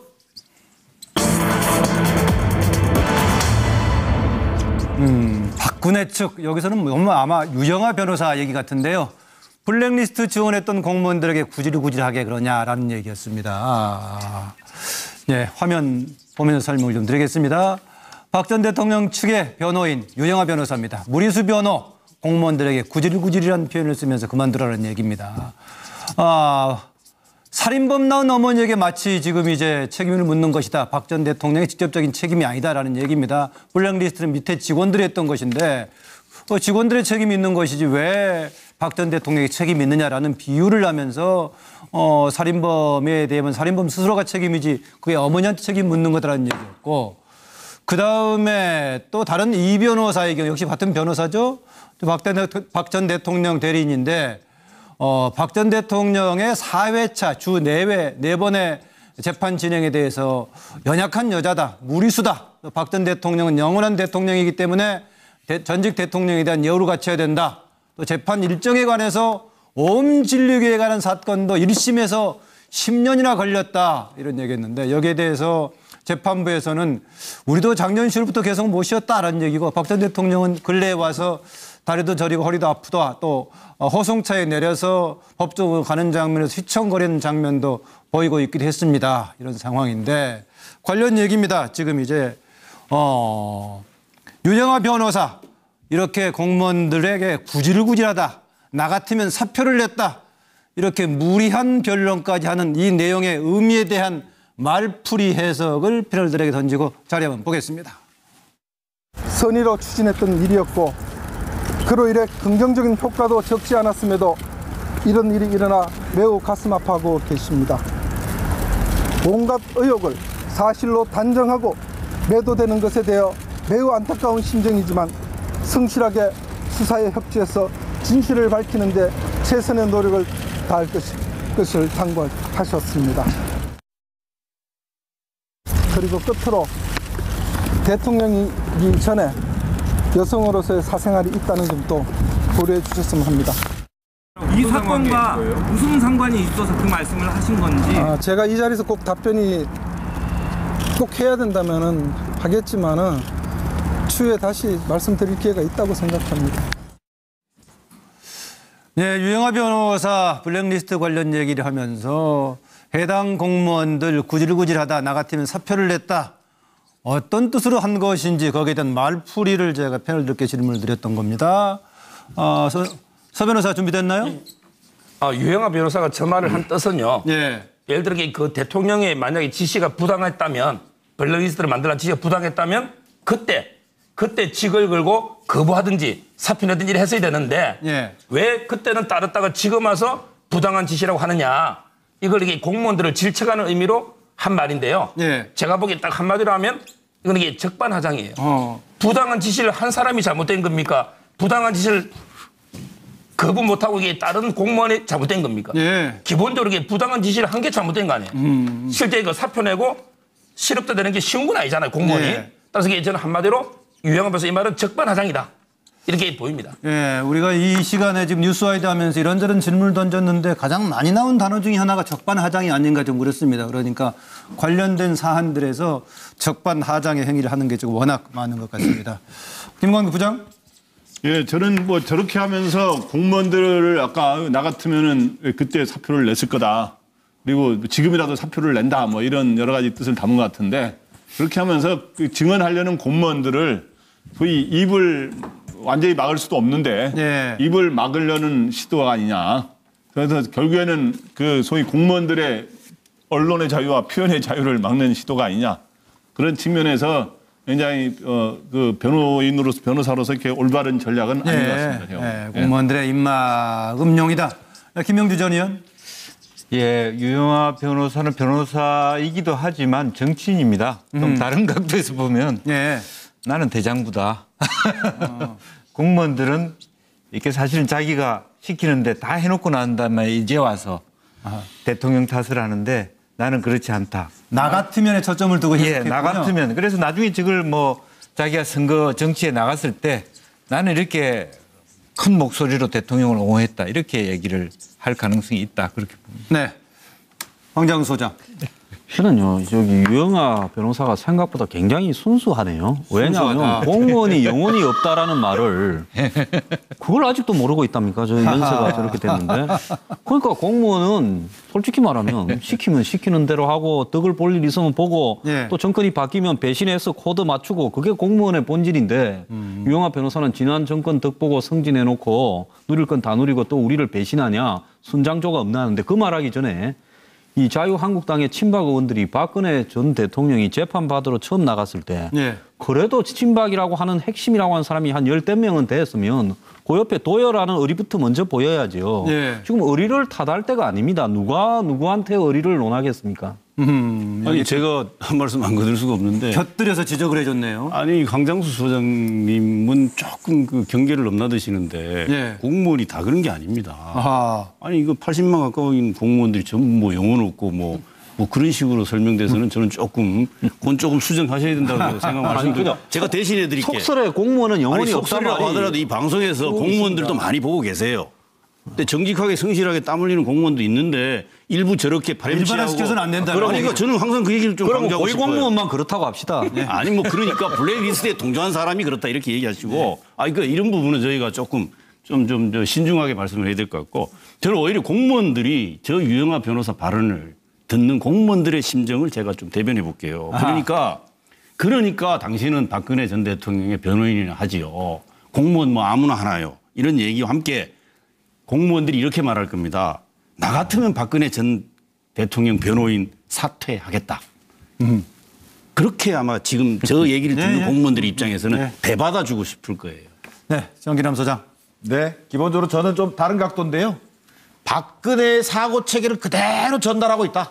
유영아 변호사가. 기본적으로 그런 사고 체계를 가지고 국정을 운영했던 대통령이다. 저는 이런 생각이 좀 들었고요. 역시 이제 이 공무원들 그 관련자들 증언들의 어떤 자존심을 자극해서 뭔가 입막음이나 뭐 이런 것들을 좀 노린 그 또 측면이 있는 것 같은데 저는 하지 하책에 불과할 것이다. 뭐 이런 생각입니다. 네. 아까 또 했던 얘기 중에 하나가 또 변호인이 일본 옴진리교 사건도 1심에서 10년이나 걸렸는데 라는 것인데 이거 재판이 좀 길게 가야 된다, 갈 수 있다라는 취지 얘기 같은데 또 어림수는 무엇인가? 과연 또 옴진리교 관련해서 과연 비교할 수 있는 대상인가라는 것을 패널들께 질문을 던집니다.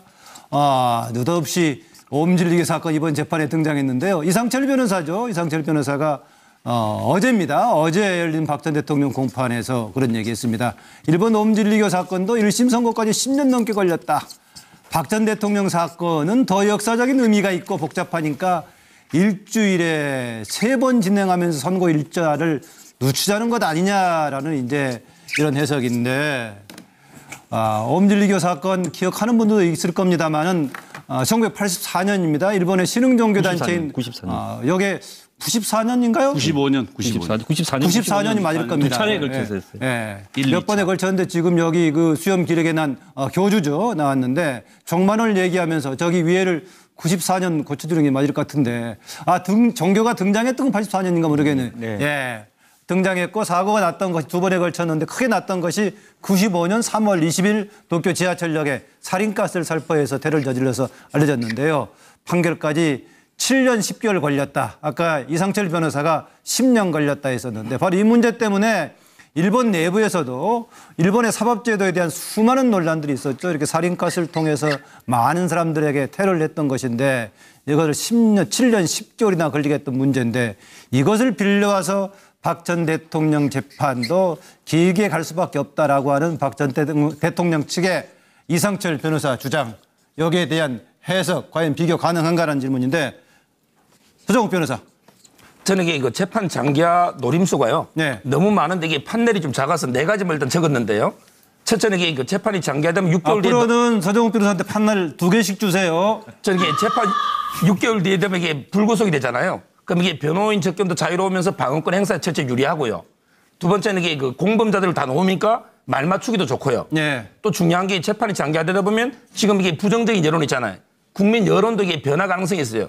레임덕이나 말기에 가면 또는 이게 그 검사나 특검이 인사이동이 있어요. 그럼 이게 내용을 잘 모르는 검사가 공소 유지하거든요. 이런 다목적 포석이 너무 많은데 저는 이게 모든 걸 결론으로 한 말씀만 드리면 이런 말이 있어요. 법원 중에 뭐냐면 이게 지체된 정의는 정의가 아니다. 이걸 이게 영어로 하면 justice delayed. 지체된 정의는 is justice denied. 부정된 정의, denied. 그러니까 지체된 정의는 정의가 아니다. 이 말은 신속한 실제 규명이 중요하다. 한국어 쓰세요. 오늘 영어 금원을 2번이나 빌려오네요. 오늘 이게 한문 대신에 영어만 썼습니다. 좋습니다.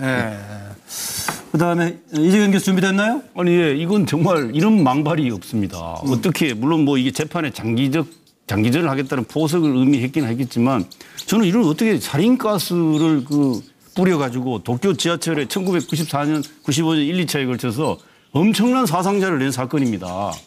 이게 아마 다들 기억들 하실 텐데 그리고 이게 아마 주범도 아마 꽤 오랫동안 도피하고 있다가 또 체포되기도 하고 그랬습니다. 모든 면에서 내용적인 면이나 실제도 비교를 한다는 게 저는 이게 비정상적인 사고의 표현이다라고 밖에 볼 수 없어요. 어떻게 이런 부분과 비교를 해서 아무리 장기전을 계획하고 있다고 하더라도 이 16년 걸린 부분인데 무슨 생각으로 이런 비교를 했는지 저는 정말 도저히 납득이 안 되고 어이없고요. 이 변호사분들이 좀 이상해진 것 같아요. 망발이다라고까지 했네요. 저는 그렇게 망발을 봅니다. 황장수 소장. 오음진리교는 1심이 2002년, 2심이 2007년, 최종이 2011년, 16년 8개월 걸렸죠. 사형 선고가 13명이고 살인가스로 19명을 죽이는 겁니다. 그런데 사이비 종교의 특성상으로요. 누가 지시했고 누가 했는가 중간에 총대 맨 사람도 나왔고 또 그런 어떤 정언들이 계속 헷갈리게 되면서 이게 재판이 오래 걸린 겁니다. 그런데 이거는 사이비 종교가 아니라 명령체계 관계가 비교적 명확하게 지금 증거도 드러나 있기 때문에요. 양자를 갖다가 비교해서 이야기하는 것은 적절한 비교 대상을 찾지 못한 부분이다 이렇게 봅니다. 네, 정기남 소장. 박근혜 재판이 국민적 관심이 있습니다. 관심을 집중시키고 있는 건 사실인데요. 저는 추악한 드라마라고 생각합니다. 도대체 국민들에게 언제까지 이 추악한 정치 드라마를 계속 보라고 하는 것인지 말이면 다 말인가. 저는 재판 지연에 오로지 혈안이 돼서 변호사라고 하는 직업을 가진 분들이 지금 자기 본분을 망각하고 있는 지금 처사다. 그런 좀 분노가 듭니다. 네, 김영주 전 의원. 지금 저는 그렇게 썼습니다. 빨리 간다고 부실인가. 실제적으로 차근차근 이렇게 그 속도전을 낸다는 것 자체를 부실이라고 보면 안 되고요. 실제적으로 본인들은 스스로 이 재판에 전혀 협조하지 않으면서 늦게만 가겠다는 그런 꼼수에 불과하다라고 생각이 들고 아까 오음진리교의 경우에는 실제적으로 어떤 사건을 구성하고 분석하고 판결 내는 데까지 상당히 열심히 하는 데 시간이 걸렸다는 것이고 이 사건의 경우는 사실 실체가 드러나 있는 사건이기 때문에 비교할 수 없다 그렇게 보입니다. 네, 김광덕 부장. 일단 요 오음진리교를 비교하는 거는 스스로를 아주 이번에 국정농단 사건을 더욱 자기네 스스로의 격을 떨어뜨린 비유다. 이렇게. 아니 종말론을 내세운 테러하고 어떻게 비교를 합니까? 일단 그게 그렇고. 일단 장기화 노림수, 소위 말해서 시간끈 얘기인데 지금 1심만 생각하는 게 아니라 3심까지 가는 거를 이제 생각하는 거죠. 1심은 아무리 늦어도 올해 내로 다 판결이 나오는 거 아닙니까? 그럼 3심까지 하면서 시간을 끌다 보면 현재 문재인 정부가 탄탄대로를 걸을 경우에는 결국에는 자기네들은 전혀 희망이 빛이 보이지 않는다라고 보이고 있고 그래서 3심까지 가다 보면 시간이 2, 3년 갈 거고 그러다 보면 뭔가 변화가 생기지 않을까 하는 막연한 기대 이런 걸 하는 것 같습니다. 시간 오늘 야당 얘기도 약간 좀 짚어보죠.